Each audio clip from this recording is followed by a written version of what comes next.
Si los jóvenes tienen posibilidades de acceso, bueno, también. Los noto asustados. Nación Sabrosa.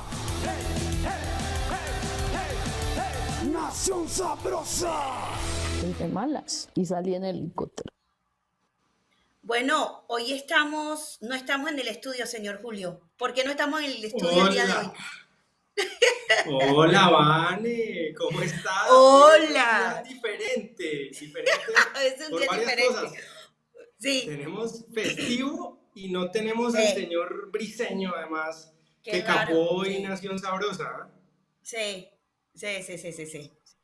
Un tipo Pero bueno, demasiado mediático, muy ocupado, entonces hoy no nos pudo acompañar. Lo vamos a tener por ahí, creo que más adelante, ¿no? Vamos a tener ahí al señor Briseño, que ha sido el hombre de moda en redes sociales estos días, ¿no?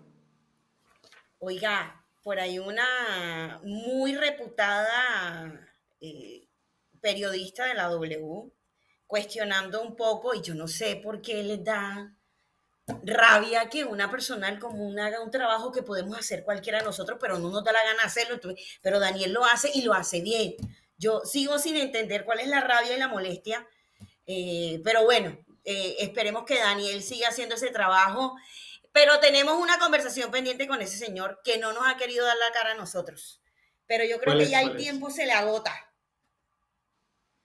Bueno, hoy tenemos un programa además fuera del estudio, Vane, cada uno en nuestra casa porque, pues por el festivo, entonces vamos a probar un nuevo formato remoto, pero bueno, yo creo que va a salir un programa súper chévere. Lo que decías ahorita, muy sorprendente lo que decía esta periodista. Antes que eso me gustaría darle la bienvenida a todos a todas las personas que nos siguen en redes sociales, creciendo la cuenta de YouTube, creciendo las redes sociales de Nación Sabrosa, el impacto. Ya tuvimos nuestra primer polémica la semana pasada, que vamos a tratar de hablar sobre lo que pasó con la entrevista a Juan Daniel Oviedo, que le cayeron encima una cantidad de personas, creo que con bots. Tú te sabes mejor la historia, Vane, pero pues... No puedo asegurar nada, yo no puedo asegurar absolutamente nada de eso, pero sí hay conocimiento de que hay ciertas cuentas que son manejadas por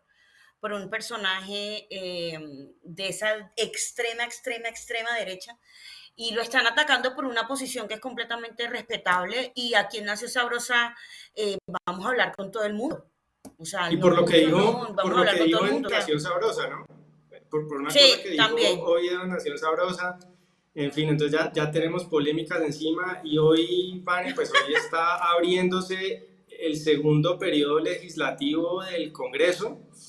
Así es. Entonces vamos a estar conversando sobre lo que va a pasar estos próximos meses en materia política, lo que ha pasado estos días, que la verdad es que es difícil comprimir todo lo que pasa en Colombia en una semana durante una hora de programa, ¿vale? Porque ha pasado de todo, cosas horribles como lo que pasó en Quetame, en Cundinamarca, como lo que pasó, un accidente aéreo Sí. varios políticos del Centro Democrático, terrible.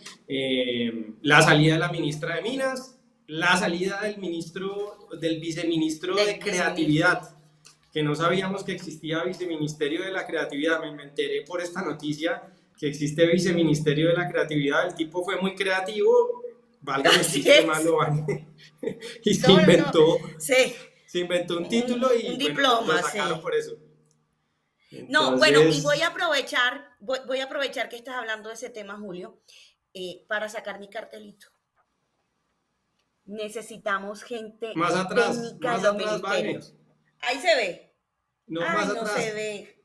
No A se la ve, derecha. no se ve. Córrete, ahí. Listo. Necesitamos gente técnica en los ministerios, por favor. Y este es un mensaje al presidente. Ojalá que escoja un buen perfil para el ministro de Minas. Los filósofos quedaron muy mal con la representación de la doctora Irene. Su papá salió a defenderla, que había sido nadadora, que había salido ganadora de cuentos cortos. Sí, muy linda su defensa, como cualquier padre, pero creo que no le hizo un favor, sino que la ridiculizó mucho más, porque ahí nos dimos cuenta que en realidad la ministra no estaba preparada. Ya comenzaron las burlas, comenzaron los hilos, burlándose de todas las embarradas. Es un ministerio muy importante y yo creo que más adelante vamos a hablar con un invitado que vamos a tener el día de hoy que le gustan estos temas, pero vamos a hablar de verdad de la importancia que tiene este sector para el desarrollo de este país. Entonces, bueno, vamos a comenzar el programa ahora sí. El señor Daniel no está, pero sí salió a trabajar. Así que vamos a verlo en Echando Rulo con Rulo. Así que adelante.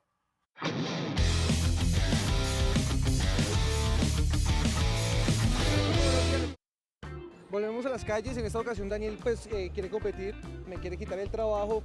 Vamos a preguntar en las calles qué opinan de la salida de la ministra de Minas, Irene Vélez, si acaso ha sido la mejor ministra del gobierno Petro. Lo que pasa es que Banechar se puso a prometer cervezas a todas las personas que le dieran like a su trino si renunciaba a Irene Vélez.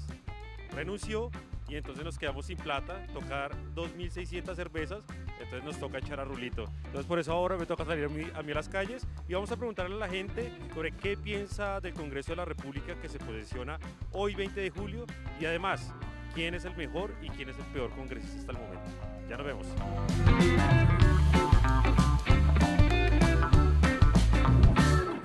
¿Qué opina de la recién salida ministra de Minas, Irene Vélez? ¿Qué opino de ella? De 1 a 10, ¿cuánto le pones al Congreso? La verdad, bueno, para mi concepto, para todos esos ministros que están ahorita junto con ese, que dicen que es nuestro presidente, Esta vez un 6. no sirven para nada. No, yo le pongo un 6 porque debates no se dieron de fondo, si se vio mucho fue como la maquinaria y la mermelada. ¿Qué es 5? Califíqueme el Congreso de 1 a 10, ¿cuánto le pone? Yo le pongo uno, por ahí uno. Interprete mi silencio. Tendría que investigar más a fondo para poder dar una opinión, dado que la última vez que sacó ministro la única que sobrevivió fue ella y ha sido de las más criticadas, la que más ha generado controversia, entonces no sé en el momento. Esas cosas que ella hacía así chistosas, por las cuales la recordamos, no por una gestión así que uno diga, uy marica. Sea la que entre o la que salga nos va a robar de la misma manera, pero... Al Congreso de la República le pongo un 6. 6, pues bueno. Es demasiado. Vea, la verdad, todo ese gabinete nada que ver. No, o sea, nada con este gobierno. Nada. Estamos de mal en peor en todo. La inseguridad. 0. ¿Quién es el mejor congresista para usted? ¿Hay alguno bueno? No, en el momento no. Pues el mejor doctor Chacón, el mejor congresista. Sí, el Partido Liberal. No nos gusta, no vemos progreso, vemos más delincuencia, no vemos trabajo. Congresista que a mí me gustaba era Iragorri Ormaza. Aurelio Iragorri Ormaza. Pero ya sabes que en un año tampoco tú no puedes lograr muchas cosas, ¿sí? Deben de darte más tiempo. Deberían era de cambiar toda esa gente. Ya llegamos a viejos y los mismos partidarios de siempre y por eso es que el país está en quiebra, por eso. Siempre los mismos. Bueno, peores sí ha habido muy nefastos muchos del pacto histórico que han sido muy descarados con el nepotismo, Algo positivo es que hay harta diversidad en el Congreso, hay pues muchos partidos, entonces hay mucha diversidad de opinión. Sigue lo mismo, el mismo Congreso, y sigue, ahí no hay nada de cambio, no hay nada de nada. Por las noticias ve más o menos qué congresistas son más o menos buenos y otros que prácticamente no asisten ni siquiera al Congreso. No, hay muchos, entonces no sabría decir uno particular. Uno. Pero no sé, digamos, los que comienzan a gritar en ambas orillas a mí no me gustan, no sé. Muchísimas gracias. Eso, perro. ¿Y dónde sale o qué? Jueves 7 de la noche. ¿Y en dónde? Nación Sabrosa. Ah, qué chimba. El mejor, Boreal. Boreal. Susana Boreal. Con razón no rinden el trabajo. No, mentiras. No, ninguno. ¿Y el peor? El peor, doble rasero. Doble rasero. ¿Cuál es el mejor? ¿Quién puntea? A mí el mejor es Andrés Forero. Andrés Forero, no, muy uribista.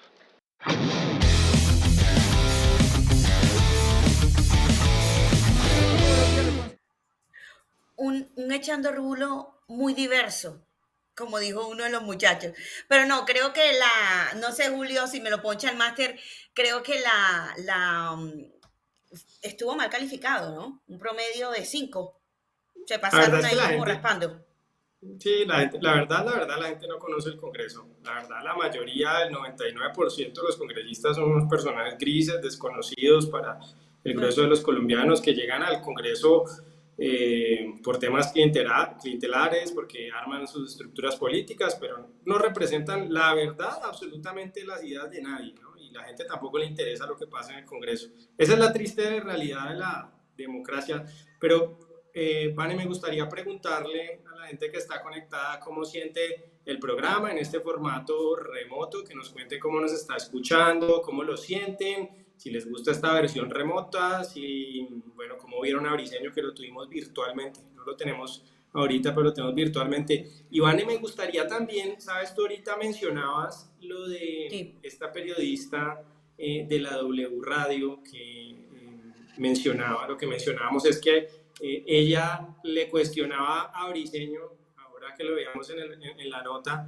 le cuestionaba supuestamente que él se había adjudicado la caída de la ministra de Minas, que es una de las noticias de la semana, ¿no? Porque Briceño sacó el asunto de los contratos del esposo con el actual gobierno y también unos contratos viejos con la Universidad del Valle que tenía el esposo de la ministra, en los cuales incluso ella misma había supervisado a su propio esposo, ¿no? Y hoy salió otra cosa que sí no la sacó Briceño, sino entiendo que fue la Contraloría, un asunto de un detrimento, de un supuesto detrimento en el Ministerio de Minas, que viene también de años atrás, pero que pasó también, al parecer, supuestamente en este gobierno. Entonces, esos fueron los temas que sacaron a la ministra y varios de ellos que fueron denunciados pues por nuestro compañero Briceño. Entonces le quieren quitar el mérito, todo el pobre robado, como dicen, ¿vale? ¿No? Así aplica el dicho. Bueno, hoy vamos a tener un invitado, una persona que particularmente yo y Julio admiramos mucho, queremos mucho. Es la primera vez que voy a poder compartir con él un espacio, nunca había tenido la posibilidad. Y estoy muy feliz el día de hoy, pero Julio, tú eres un poco más cercano con él, entonces me gustaría de todas maneras que lo presentaras. Pues es otro de los hombres más queridos por las bodegas petristas, por la izquierda colombiana, desde su cuenta de Twitter. Es un hombre que levanta muchas polémicas de amores y odios.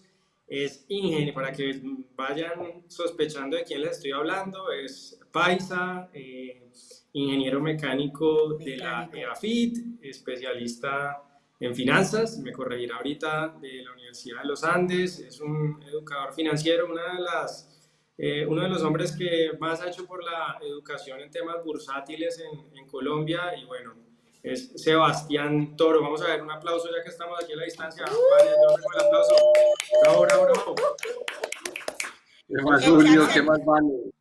El chat se va a activar este momento porque muchas mujeres van a estar muy felices con el invitado el día de hoy. Entonces, no creo, ese es el profe Invertia. Un saludo muy especial también a nuestros amigos los filósofos, que también lo quieren muchísimo a él. Muchísimo en Twitter. Me adoran los Oiga, yo filósofos, no- tengo muchos fans. Corrigiéndole un poquito a Julio, yo soy ingeniero mecánico especialista en economía de los Andes, pero estuvo muy bien. Acertaste muy bien en el que los petristas me quieren mucho, me tienen mucho cariño, sobre todo cuando hablo del dólar. Me tienen un especial cariño con temas de dólar. Tremendo, Bueno, ¿y por qué tremendo. no hablamos? Dale, Julio, dale, adelante, qué pena.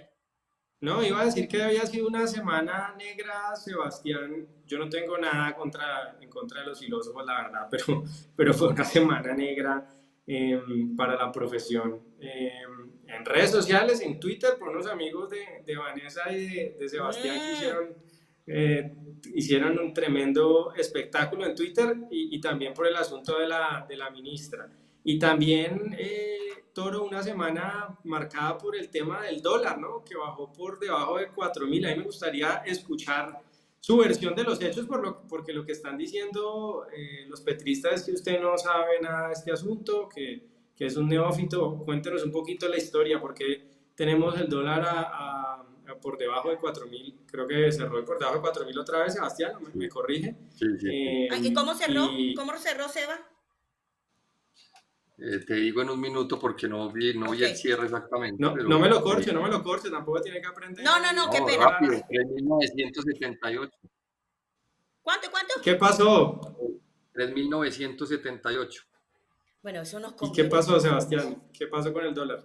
Hablemos del dólar, que el dólar es, yo tengo una teoría de que una de las palabras clave que tienen las bodegas y Guanúmen y los amigos de las líneas éticas es el dólar. Yo creo que esa palabra la tienen supremamente filtrada, porque uno menciona el dólar y le llegan 1.000 personas a insultarlo, a decirle que uno no sabe nada sobre dólar. Pues yo la verdad no soy experto en dólar. Este mes cumplo 20 años en inversiones, de los 20 años unos 17 negociando dólar. Entonces, pues, alguna cosita les puedo contar. ¿Qué pasa con el dólar? El dólar tiene su variable principal, es digamos el comportamiento global. El dólar, recuerden que el dólar se negocia en pares, las monedas se negocian en pares, dólar euro, dólar yen, dólar peso colombiano. Y lo más importante con el dólar es ver qué está pasando con el dólar en el mundo.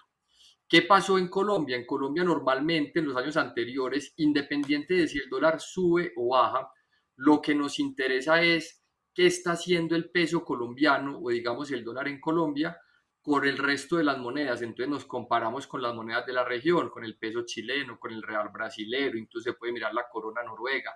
Pero lo que hacemos es tomar una canasta de monedas similares y compararlas con el peso colombiano. Si todas esas monedas están subiendo, pues uno esperaría que el peso suba. Si todas están bajando, uno esperaría que el peso baje. Es decir, hay una correlación con esas monedas globales. ¿Qué pasa con el peso colombiano? Que nosotros veníamos durante el gobierno de Duque, Santos, Uribe, todo lo que usted mire para atrás, veníamos muy similar a la región, comportándonos muy parecido. Llegaron las elecciones y el dólar empieza a caer en el mundo y el dólar empieza a caer en la región y en Colombia empieza a subir 4.000, 4.500, 5.000 y el resto de monedas baje y baje y baje. Entonces, ¿qué ocurrió? Un desacople entre la moneda, el dólar en Colombia y el dólar en el mundo. Ese desacople ya no se podía explicar por fenómenos globales, porque los fenómenos globales apuntaban a un dólar bajando. Había que empezar a buscar qué estaba ocurriendo en el país. Y el cambio que tuvimos en el país se dio precisamente en elecciones. Y ustedes muy bien conocen pues, la política del gobierno de atacar la minería, no a los hidrocarburos, no a la exploración de petróleo, y digamos el petróleo y la minería son los principales ingresos del país de divisas. Y es muy curioso ver a esta gente hoy sacando pecho, inflándose en Twitter, diciendo que aumentó la inversión extranjera y el 90% de ese aumento es petróleo y minería. Entonces, claro, usted ataca ese sector y inmediatamente el dólar se disparó. ¿Qué es lo bueno?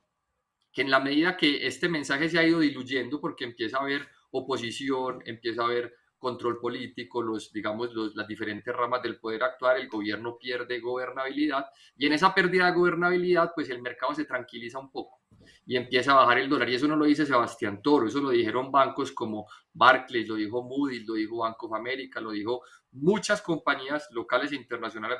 Decían, el dólar está bajando en Colombia porque el gobierno ha perdido gobernabilidad. Entonces esa frase que...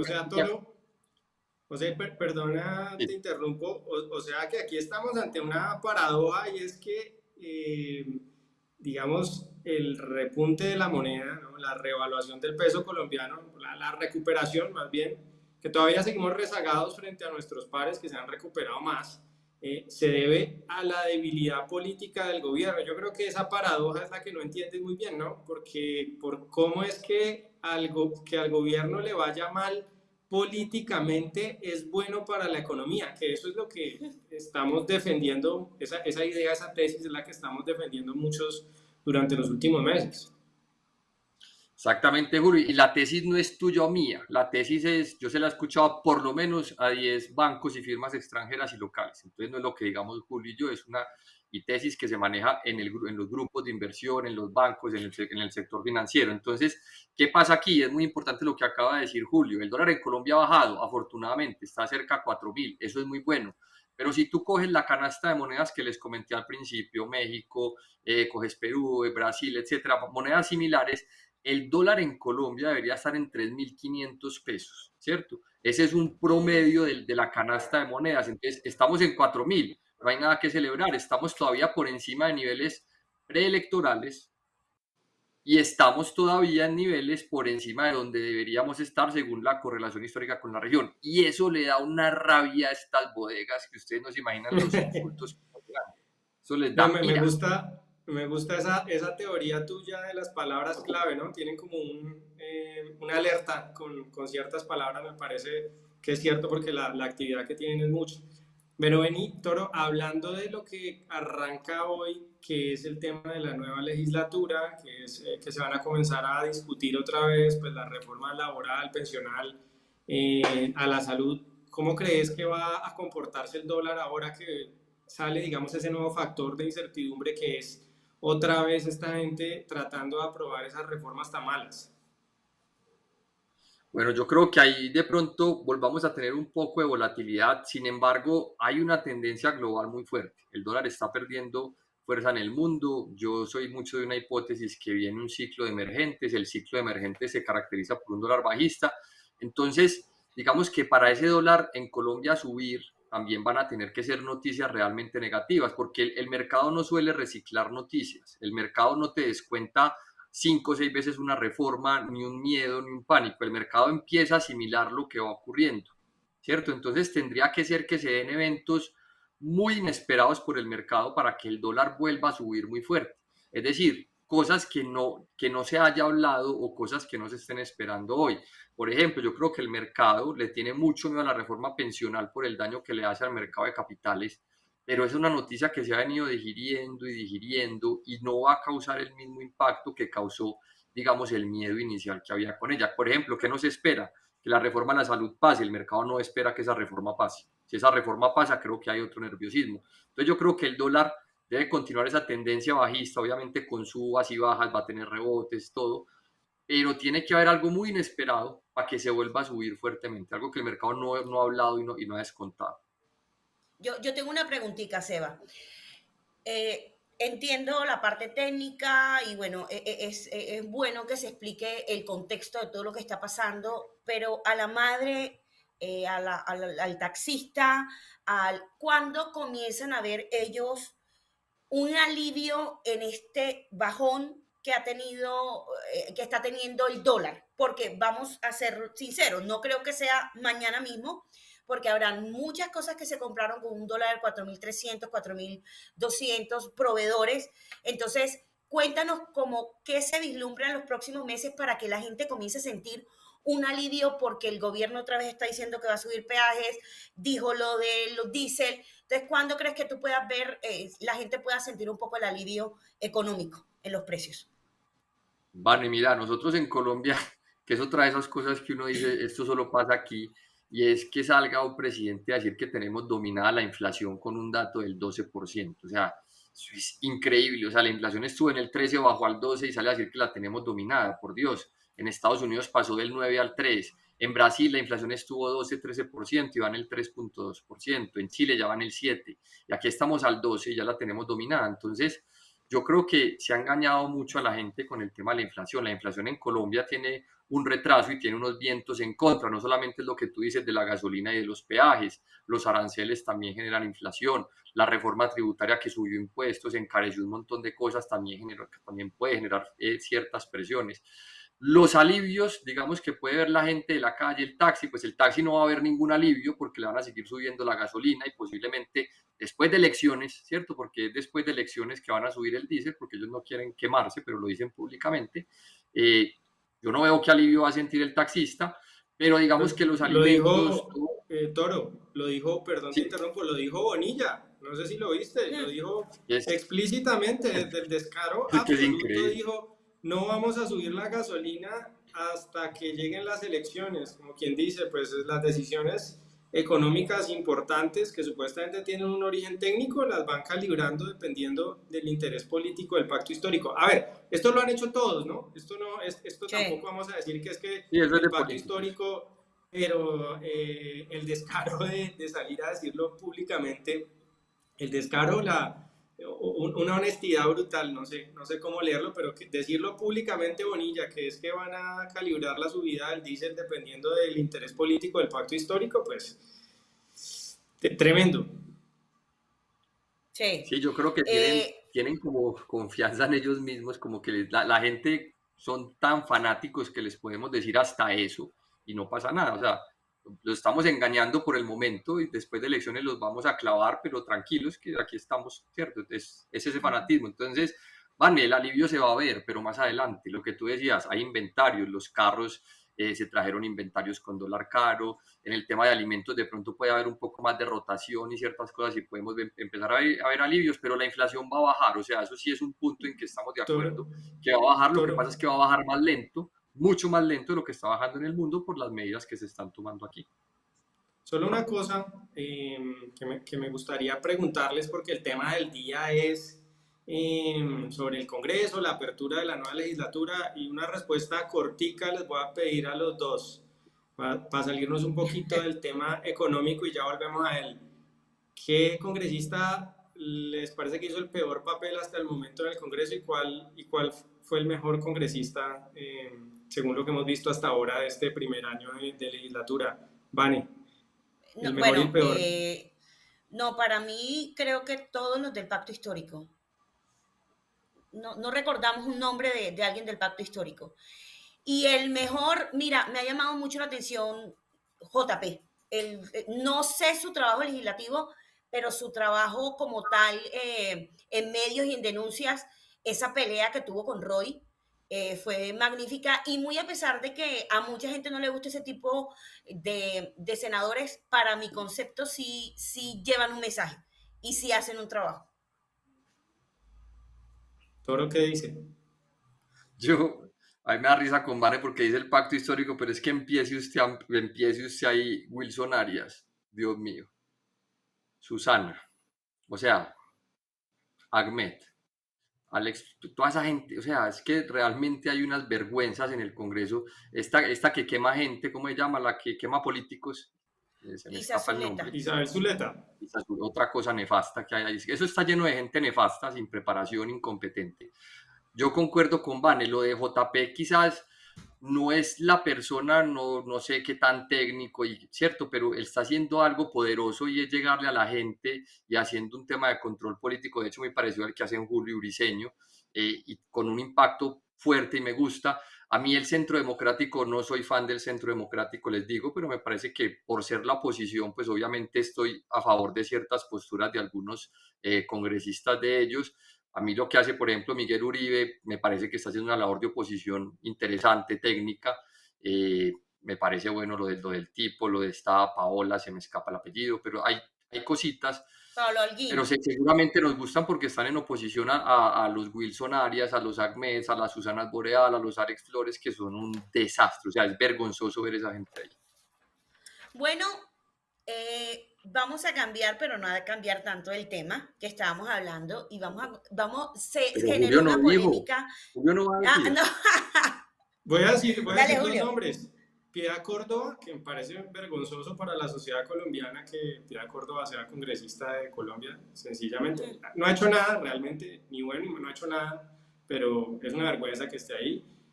Premio de consolación para Wilson Arias, un desinformador profesional sobre temas económicos. Y pues bueno, no soy fan de de congresistas, ni suelo ser fan de políticos, pero me parece que está haciendo una labor seria Andrés Forero, el que mencionaba Briceño, que hizo un buen trabajo peleando contra la reforma de la salud en la Comisión Séptima de la Cámara. Man que está estudiando, que se ve que es juicioso. Ese creo que es un nombre a destacar. Bueno, ahora sí vamos con el BTR del señor Julio para hablar de una cosa que todo el mundo habló la semana pasada y fue el trabajo súper eficiente de la señora Cielo Rusinski, no sé muy bien el apellido, Rusinque, de Prosperidad Social, Rusinque. Así que vamos con el BTR de Julio.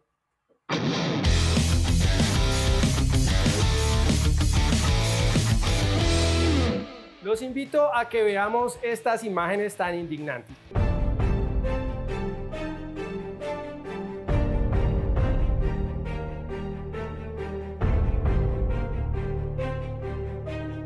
Además de lo triste que es ver a cientos de colombianos y colombianas en edad productiva haciendo colas durante horas para reclamar un subsidio, pues lo cierto es que esas colas que son para reclamar los subsidios que entrega el gobierno a través del Departamento de Prosperidad Social habían desaparecido y regresaron durante el gobierno Petro. Se trata de filas enormes afuera de las oficinas del Banco Agrario en diferentes ciudades del país. Y la razón fundamental por la que están ocurriendo es que el Departamento de Prosperidad Social decidió que sería únicamente el Banco Agrario el que realizaría estos giros, el que realizaría los pagos a los beneficiarios. Antes eran realizados a través de entidades financieras con una infraestructura tecnológica y física pues mucho más grande que la que tiene el Banco Agrario. Pero por una decisión arbitraria del Departamento de Prosperidad Social se le entregó el monopolio de los pagos al Banco Agrario. ¿Y por qué se tomó esta decisión tan absurda? Pues esta decisión tiene un origen realmente ideológico. Se trata del sesgo antiempresas que tienen muchos funcionarios del actual gobierno, que creen que toda la actividad del sector privado es esencialmente un pecado, pecaminosa, y que el lucro privado, que las asociaciones entre el Estado y los privados que buscan una rentabilidad, pues no deberían hacerse porque hacer negocios es malo. La misma lógica que nos quieren aplicar de cara a la reforma a la salud, en donde dicen que las EPS tienen un gran pecado que es tener lucro, buscar rentabilidades. Y lo mismo en la reforma a las pensiones, en la que satanizan al sistema pensional porque hay unos actores que tienen utilidades. Este sesgo antiempresas en la reforma a la salud y a las pensiones no va a tener un resultado distinto que ese sesgo antiempresas aplicado a la entrega de subsidios. Estatizar el sistema de salud y el sistema de pensiones va a tener resultados similares que el que está teniendo la desafortunada política de prosperidad social. Es decir, peor atención a los usuarios, filas gigantescas y una pérdida de bienestar de quienes se supone estos programas y estos sistemas pretenden beneficiar, o sea, a los ciudadanos. Detrás de estos cambios absurdos, antitécnicos, hay un interés ideológico,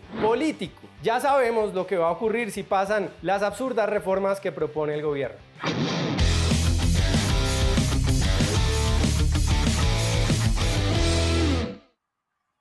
Yo reto públicamente a la doctora Cielo que proponga que todas las nóminas de los funcionarios públicos se paguen por medio del Banco Agrario. A ver qué va a pasar. Porque ellos seguramente, si tienen BBVA, si tienen Bancolombia, pero a la pobre gente, que es la que más necesita, ahí sí lo pusieron en el banco que menos sucursales tiene en este país. Yo conocí casos de gente que les tocó viajar y para ir a buscar ¿cuánto? 80,000 pesos. Es una falta de respeto a lo que están haciendo con la gente. De verdad. Ojalá reflexionen. Es increíble. Lo que pasó es increíble. O sea, dejemos a un lado la discusión de que yo no sé si ustedes vieron las imágenes que salieron en todos los noticieros, pero estaban llenas de hombres y mujeres haciendo filas durante horas y horas, hombres y mujeres jóvenes, no estamos hablando de personas adultas mayores o personas discapacitadas, no, personas en plena edad productiva haciendo colas enormes para reclamar un subsidio. Eso es triste, no los voy a culpar a ellos porque puede haber muchas circunstancias, entre otras cosas, digamos, problemas de orden macroeconómico, en fin, pero eso es triste, es una derrota para todos, ¿no? Para para todos ver tanta gente que debería estar trabajando, contribuyendo al desarrollo del país, que deberían estar capacitándose, tal vez haciendo colas de manera inoficiosa durante horas.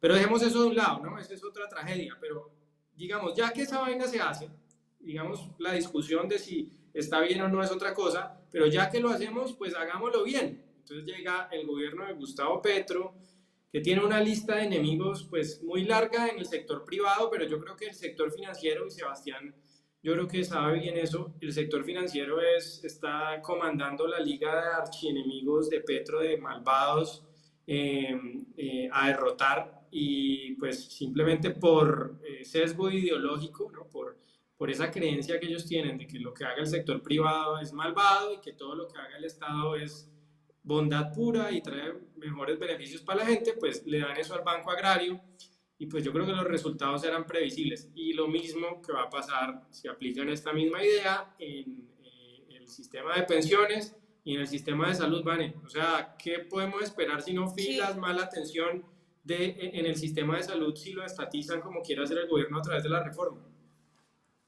Sí, sí, eso es lo que puede comenzar a pasar. De verdad que esas filas son la muestra de lo que puede comenzar a pasar si la reforma a la salud se da. No sé, Sebastián Toro, si tiene algún comentario o le gustaría hablar un poquito de este tema. No, pues digamos que estas filas son para reclamar un subsidio, ¿cierto? Entonces la gente, yo creo pues que dentro de todo lo mal que está con los incentivos que generan estos subsidios, pues hace la fila, pues le van a dar plata regalada por no hacer nada, entonces hace la fila. Pero es que cuando esto ocurra con la salud, es que se va a morir mucha gente.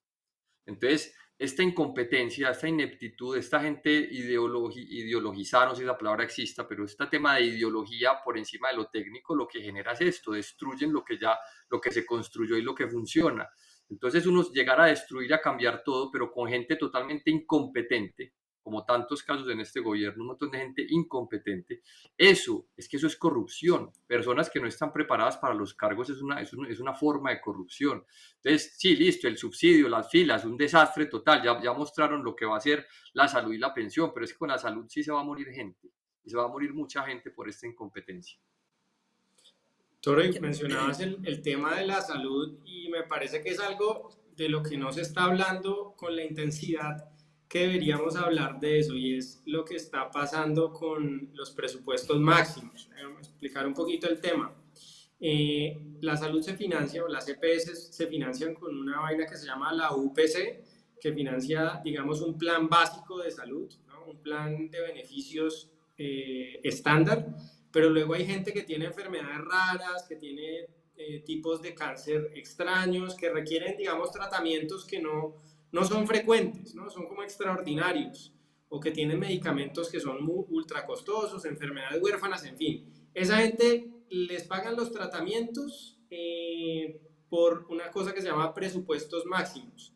El presupuesto para este año de esos presupuestos máximos, el monto de los presupuestos máximos era de 2.5 billones, y ya a esta fecha se agotó ese presupuesto. Ya, a finales de este mes ya no queda plata.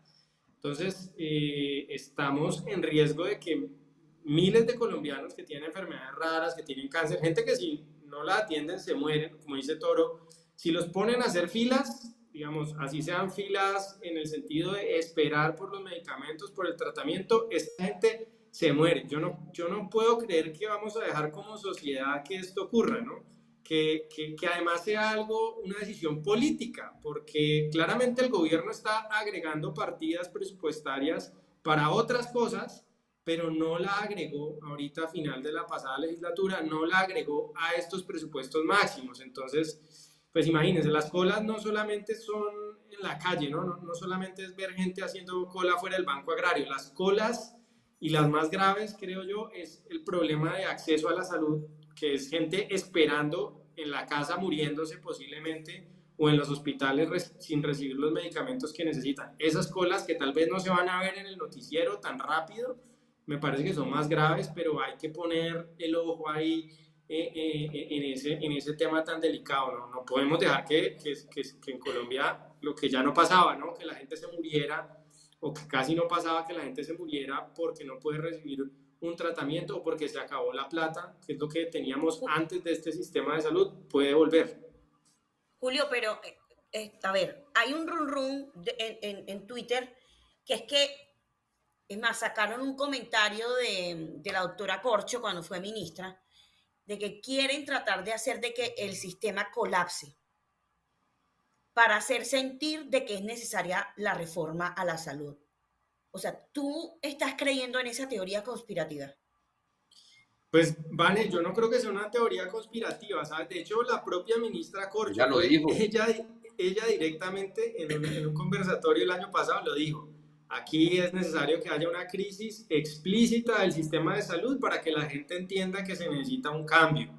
Eso lo dijo ella abiertamente. Y eso es lo que está advirtiendo otra gente que no es... O sea, aquí no estamos hablando de antipetristas. Aquí no es el señor Toro o el señor Iglesias o Briceño hablando de estas cosas. Estamos hablando de Alejandro Gaviria, ¿no? Que fue ministro de este gobierno. Y él advierte claramente que esa es la estrategia del gobierno, que es una estrategia rara, que es no hacer nada para que el sistema se friegue, y en eso estamos. O sea que yo no creo que sea una teoría conspirativa, es una teoría, pues, o es lo que estamos viendo en el día a día con estas acciones o inacciones del gobierno, Toro. Claro, es que un sistema bueno, el sistema, en Colombia hay muchas fallas en muchas cosas, de hecho en el mundo los sistemas de salud son muy complejos y todos tienen fallas, incluido el de Colombia. Pero la percepción de la gente con el sistema de salud de Colombia es buena. Yo he tenido la oportunidad de en otros países ver los sistemas y hablar con gente de otros sistemas, y realmente el sistema de salud de Colombia es muy bueno, ha ganado premios, está en los mejores rankings. Entonces, es un sistema bueno. ¿Cómo se cambia un sistema bueno? Dañándolo. Destruyamos el sistema, dejemos que la gente se muera, dejemos que la gente se canse, y luego la misma gente te va a pedir un cambio. Y eso no lo digo yo, eso lo dijo Corcho, literalmente. El plan es ese, Vane. Yo tampoco creo que eso sea una teoría conspirativa, yo creo que eso es lo que van a hacer. Y hay que decirle a la gente que ellos son los que lo están haciendo, porque no los pueden engañar de esa manera. Oiga, Toro, quería preguntarle de dos cosas. El descache de Bolívar con el dólar, no me dejo olvidar de ese tema, que hizo un descache, eso sí fue de caricatura, el descache de Bolívar. Pero pongan en contexto, por favor. Yo no he visto el trino, pero pongan el contexto. Pero antes de que nos cuente Toro eso, para no salirnos y para cerrar el tema de salud, no sé si vieron a Cielo Rusinque, que es la directora de Prosperidad Social, una de las petristas además. ¿Cómo los llamaríamos? Como la raza aria del petrismo, ¿no? La raza petrista, los pretorianos petristas, sí, los petroburgueses de pura cepa, la señora Rusinque. Ella nos puso un caso de falta de atención por un accidente de tránsito que tuvo otro funcionario de su oficina y que no la atendía en un hospital. Resultó que el hospital, bueno, primero era un hospital público. O sea, nos quieren estatizar el sistema y nos dan un ejemplo de mala atención en un hospital del Estado, que eso lo hemos vivido y lo conocemos bien en Colombia. Y fuera de eso, era que le correspondía al ADRES, que es el que va a reemplazar esencialmente parte de las funciones de las EPS, que no está girando los recursos por este tipo de siniestros de SOAT. Entonces, terminó dándonos, fue como una crítica a lo que pretende la reforma a la salud, porque así funcionaría todo el sistema de esa manera ruinosa que ella mostró con este caso de su funcionaria. Pero el otro despiporre, como le decimos acá a Sebastián, de la semana fue el tema de Bolívar. Cuénteme cómo fue ese trino y en qué se equivocó el señor Gustavo Bolívar. No, es que uno podría hacer un programa entero de Bolívar y de Wilson Arias en temas económicos. Es que es impresionante. Eso es uno sufre viendo esa vaina. Yo sé que Julio sufre conmigo porque uno sufre viendo eso. El tema de Bolívar es que se echó un hilo. Él cree que sabe de economía, él piensa eso, él está convencido. Y se echó un hilo sobre el dólar, a explicar el dólar. Entonces estaba explicándonos cómo con la TRM, a los que no saben qué es la TRM es el promedio del dólar el día hábil anterior. Es decir, cuando yo te doy a ti la TRM, no te estoy dando el precio del dólar hoy, te estoy dando el promedio del día de ayer. Entonces el tipo en su hilo, pues lo que hacía era decir, vea, la TRM antes de elecciones era esta, y después de elecciones la TRM no cambió, es esta. Resulta que la TRM que él puso era un día festivo, o sea, para empezar, ese día no se negocia el dólar, y no solamente era el día festivo, sino que era la TRM del día antes de elecciones. Es decir, lo que él estaba comparando era el dólar antes de elecciones con el dólar antes de elecciones. Entonces, en eso se la pasan. Entonces él decía, miren que el dólar antes de elecciones no subió y antes de elecciones tampoco subió. Y la gente ignorante se comió el cuento. La verdad es que el dólar después de elecciones se disparó. O sea, se fue de 3.900 a 5.000, casi que en línea recta. Pero este tipo haciendo un mal uso de la TRM y la gente pues que lo sigue es muy ignorante, no saben creo que siquiera que es una TRM. Y ahí le hago, hermano, váyanse para el canal de Arena Alfa y aprendan del dólar y educación financiera. Es una invitación. Eso iba a decir, que es momento de promocionar tú, puya, sí, claro que sí. Aquí, la pauta gratis, váyanse a aprender de educación financiera para que no hagan un Gustavo Bolívar en temas de dólares, que de verdad es vergonzoso y a mí me da pesar es cómo engañan a la gente. Realmente para mí el fondo no es él, porque él tiene malas intenciones, es engañar hacia la gente que lo sigue. Tremendo, Pero además que eso es, la gente toma malas decisiones por eso, ¿vale? O sea, si uno no entiende cómo funciona el dólar, comienza a tomar, y como hace, por ejemplo, Wilson Arias, desinforma sobre temas financieros, esto no es como un chiste, o sea, es gracioso, como dice Toro, pero detrás de esto también hay desinformación financiera que es como, a ver, es similar a desinformación sobre temas de salud, ¿no? La gente puede tomar de verdad decisiones que le arruinen la vida. Entonces, esto es muy delicado, ¿vale? Esto no es un chiste, o sea, es gracioso la anécdota y tal, pero de fondo es una cosa grave que esta gente esté continuamente repartiendo desinformación en redes. Pero yo creo que también lo hacen porque se aprovechan de esa misma ingenuidad en estos temas y lo hacen para poder mostrar algo bueno, porque no hay cosas buenas que mostrar en este gobierno. Entonces se agarran de esas cosas que son hasta exógenas a todo lo que está pasando y se aprovechan. Qué pena. Qué pena. Se oye mi hija. No, un poquito, pero no importa. Me mandas un gajes del en vivo. Sí, gajes del en vivo, sí, qué pena con ustedes. Pero sí quería decir eso y yo creo que de verdad se aprovechan de la gente para poder mostrar, es que Petro bajó de 5.000 a 3.900, por Dios bendito. ¿Y qué pasó en esos 10 meses que pasaron que teníamos ese dólar tan alto? Es que la gente se da cuenta.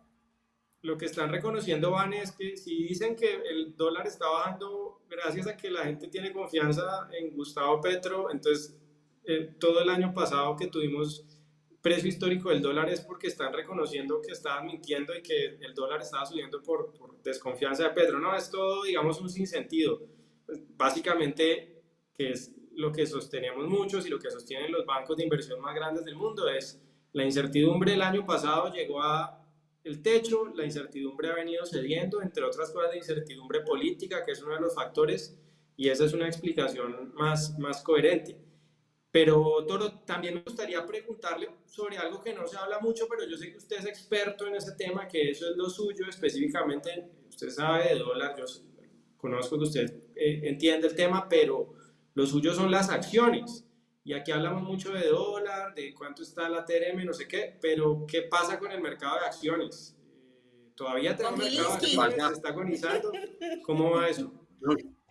Lo que pasa es que las acciones yo creo que no tienen la palabra en las bodegas, entonces no es tan polémico, pero lo que está pasando con el mercado de acciones es supremamente triste. De alguna manera el dólar y los TES, pues la deuda del gobierno han venido moderando, todavía estamos muy lejos de la región, todavía se perciben a Colombia como un país más riesgoso que lo que era antes, pero en las acciones no hemos tenido ese efecto, digamos, de recuperar terreno. Las acciones en Colombia, voy a tomar como referencia el ETF de Colombia en Estados Unidos, es más o menos como cotiza el índice de referencia afuera, como nos ven afuera en dólares, que es el GXG. Ese índice de elecciones está más o menos 24% de caída, hemos caído más o menos un 25% aproximadamente. ¿Qué pasa con eso? Algunos dirán, no, pues que un 25% no es mucho, hemos perdido un cuarto del valor del mercado, ¿cierto? De nuestras empresas. Pero lo triste es que la región y el mundo están disparadas desde elecciones. La bolsa de Estados Unidos ha subido 20 y pico %, las bolsas de Brasil, Chile, Perú, México, toda la región está disparada desde elecciones y Colombia lo único que ha hecho es bajar y bajar y bajar. Entonces, ese efecto que hemos visto en dólar, ese efecto que hemos visto en los test de recuperar un poco la confianza, desafortunadamente no se ha visto en la bolsa. Y ahorita que mencionabas a Gilinski, ¿qué está haciendo Gilinski? Aprovechando. Gilinski aprovechó el pánico que hubo en la pandemia, que Nutresa y todo el mercado se desplomó por el miedo de la pandemia, obviamente la incertidumbre, todos nos íbamos a morir, estábamos encerrados, era el fin de la humanidad, en su momento pues era el fin de la humanidad, ustedes recordarán lo alarmista que fue la pandemia al principio, todo se desplomó, Gilinski aprovechó y se echó a la pobreza. Esto pareciera una pandemia 2.0, porque todo sigue en el piso y Gilinski ahorita está aprovechando y ¿qué dijo? Pues va a aprovechar el grupo de éxito que también está en el piso y no sé realmente por qué más va a ir, pero lo que está haciendo Gilinski más que confianza, él sabe que eventualmente no termina, pero el pánico y el miedo que hay en el mercado continúa y las acciones están muy baratas, están muy castigadas. Un tema, digamos, de aquí ya de opinión personal, no asesoría, oportunidades en el mercado colombiano, de acciones. Y en ese sentido yo creo que tristemente sí tiene mucho que ver con el factor político, porque antes de elecciones el mercado colombiano venía sumamente bien. O sea, nos estamos perdiendo la fiesta, Sebastián, del repunte del rally que están teniendo los mercados accionarios en el mundo, básicamente porque no hay, una de las razones fundamentales, porque no hay confianza en las reglas de juego ni en la estabilidad de las reglas de juego que presenta este gobierno, que es un gobierno pues bastante radical y con muchas ideas antiempresas, ¿no? Estos discursos, pues como tan pintorescos del presidente Petro en Europa, etcétera, los discursos de la ministra de Minas, que pues, ya salió, que le faltó a Vane celebrar más la salida de la ministra, que por cierto, pues ahorita nos debe una cerveza como a 2.000 personas en Twitter, que prometió una cerveza para todos, y no, vamos a ver cuándo nos cumple, pero todas esas cosas, todas esas declaraciones nos han sacado de la fiesta, ¿no? Entonces, el problema, Sebastián, es que cuando lleguen las vacas flacas, nosotros no vamos a haber aprovechado los momentos de gloria y bueno, va a ser todavía más difícil para las empresas colombianas, ¿no? Que pasan un momento muy difícil, ¿no? Yo creo que los empresarios en general del país, por ejemplo, del sector de la construcción, datos muy malos y de otros sectores importantes de la economía están pasando un mal momento. Parte de eso es el ciclo económico, ¿no? La subida de tasas, etcétera, pero también hay un componente de incertidumbre política que está jugando ahí. Sí, Julio, Sí, también hay un tema muy importante que es la reforma pensional, porque en Colombia los fondos de pensiones son grandes inversionistas y para cerrarlo rápido, la reforma pensional pone en riesgo ese ahorro. El mercado de la bolsa, de las acciones, así es, justamente el miedo a esa reforma pensional. Vane, dale. Bueno, ya vamos cerrando, ya estamos a punto de cerrar, ya vamos ya más de una hora y vamos a dejarlos. De todas maneras, Sebas, muchísimas gracias. No sé, me gustaría... Aplauso, Vane. Sí. No, pero de todas maneras me gustaría... Por la compañía. Sí, me gustaría... ¿Sustituimos a Briseño? Dime. Sí. ¿Sustituimos a Briseño? Briseño es un crack. Es un crack, pero tenemos un temita pendiente con Briseño. De una posible candidatura. Entonces vamos a ver qué es lo que va a pasar. Sí, pero no, espero que le vaya muy bien a Daniel en la decisión que tome. Pero, Sebas, antes nos vamos a ir ya a finalizar. Vamos a dejarlos con los mejores momentos de los 6, bueno, no, pero de los 5 episodios pasados. Ya vamos por el 6º, Julio, increíblemente. Ya van 6 episodios. Sí, así es. Pero, Sebas, una última reflexión sobre el tema económico, una última reflexión sobre el tema político y social del país desde tu punto de vista, por favor, para que la gente también... Y, por favor, tus redes. No, yo la reflexión que le diría a la gente es que ojalá se educara, porque realmente hay un tema que uno ve, yo que me dedico a temas de educación financiera, realmente eso es lo que yo hago. Yo no hago política, yo no apoyo a ningún partido político, no soy bodega de nadie. Ojalá abro la lista de contrataciones si quieren, que me quieren pagar por ser bodega, pero no, el mío es educación financiera. Y a mí lo que me duele, y creo que Julio lo comparte, que también es economista y sabe mucho del tema, es ver el engaño y la desinformación. Entonces el mensaje es: edúquense, no se dejen meter así los dedos a la boca, que están mintiendo mucho en temas de dólar, en temas económicos. Entonces tenemos que educarnos, porque es que si no nos están engañando y realmente Ese es el problema grande.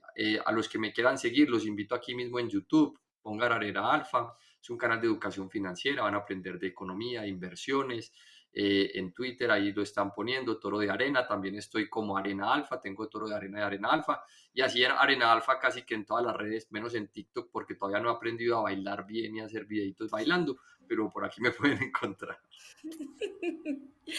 Bueno, señores, muchísimas gracias de verdad el día de hoy. Disfrutemos este 20 de julio y de 20 de julio. Y un saludo, Vane, nada, para la gente. Vale, no íbamos a brindar pues por la salida de Sí, miren, no es bueno burlarse, pero creo que es un buen día el día de hoy.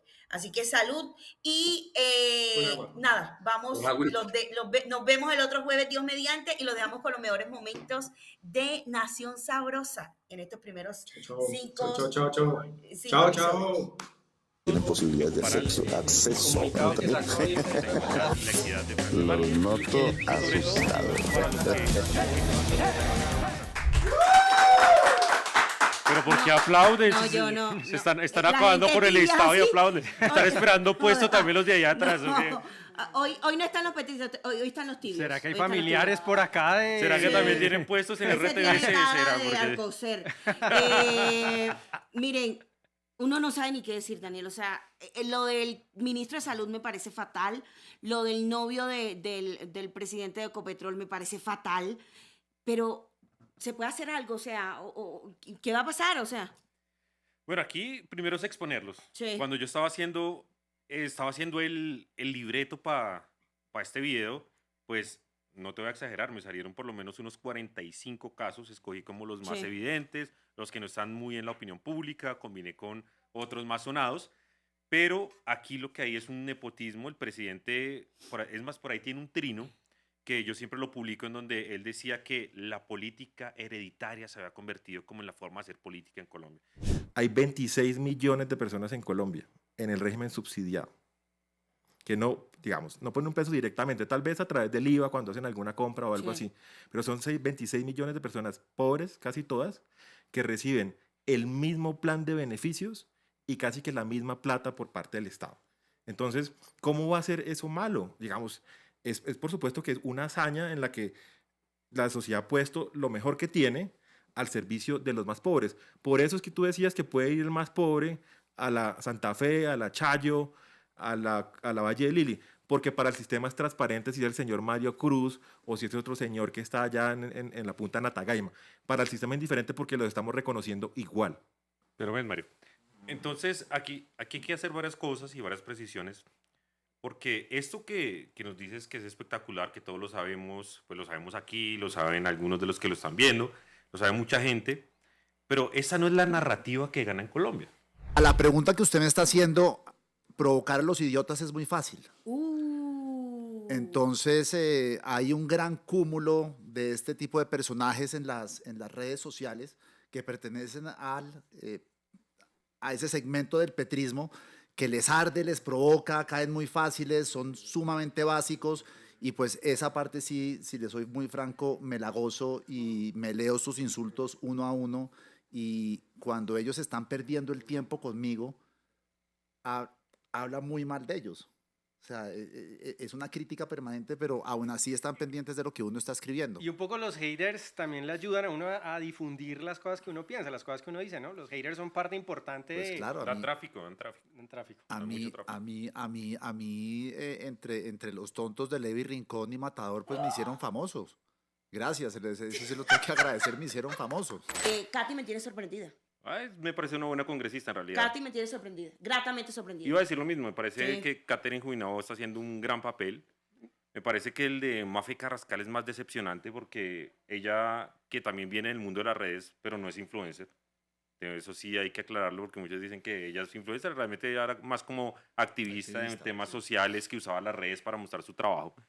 Pero creo que generó una expectativa muy grande. Dentro de la lista se dio una pela gigantesca y entonces pues creo que el trabajo ha sido muy flojito. Yo vi el tema de la ponencia, lo de la reforma laboral fue un desastre, afortunadamente. Pero pues, Pero como la tal... reforma laboral no ha muerto, ¿no? No ha muerto, sí. Vuelve, que, Sí. que yo Vuelve quisiera hablar vuelve en junio, del en julio. comportamiento de la oposición en redes, pero pues no sé si es el momento, pero más adelante sí me parece al lugar hacer Tenemos eso. aquí A Catherine Miranda, que sí está bien arrepentida. ¿Le creemos o no? Sí, a Catherine Miranda se le cree todo. ¿Sí? Sí, yo soy pro caterinista. ¿Sí? a morir, sí. A mí me parece bien, digamos, el problema de Catherine es que gran parte de su votación tiene que ver con voto petrista.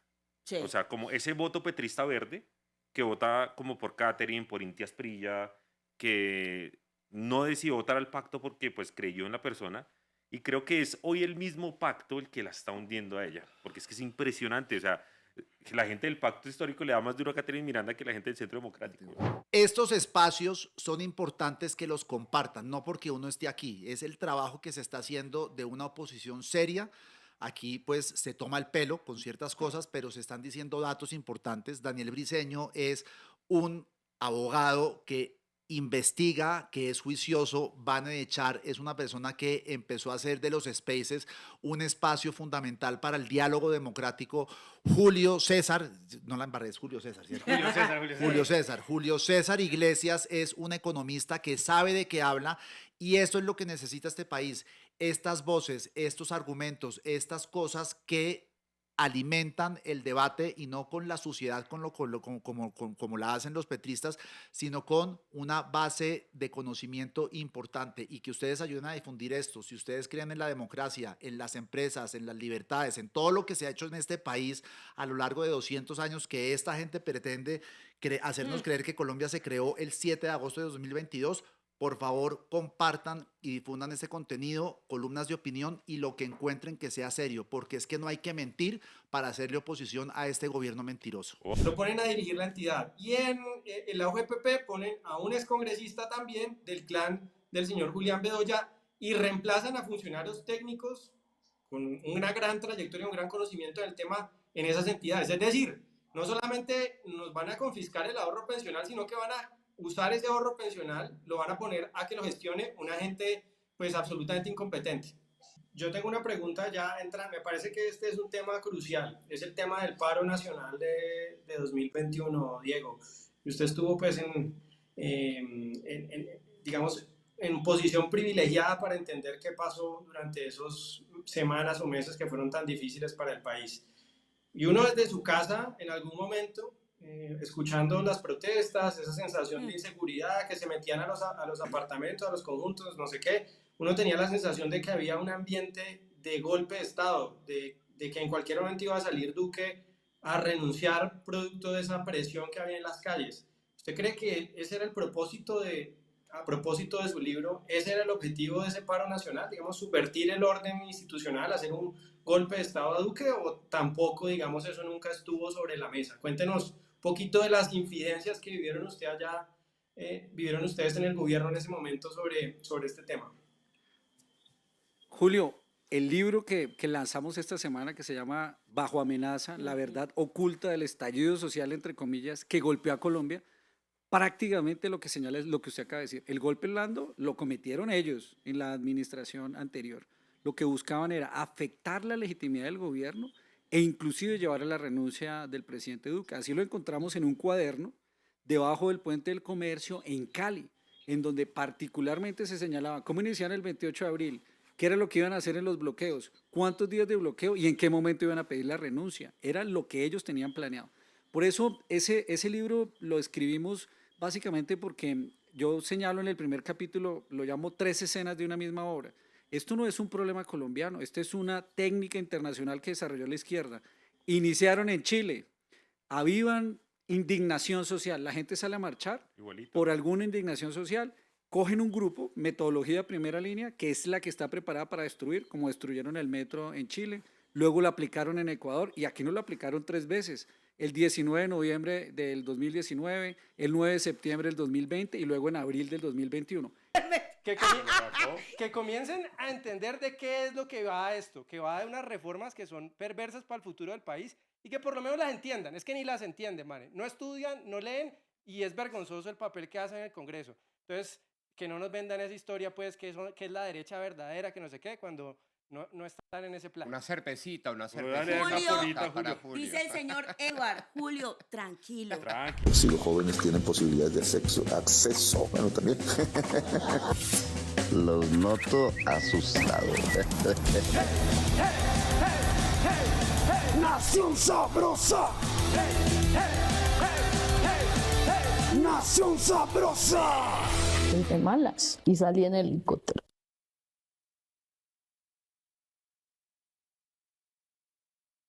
Si los jóvenes tienen posibilidades de acceso, bueno, también. Los noto asustados. Nación Sabrosa. Nación Sabrosa. De malas y salí en el helicóptero.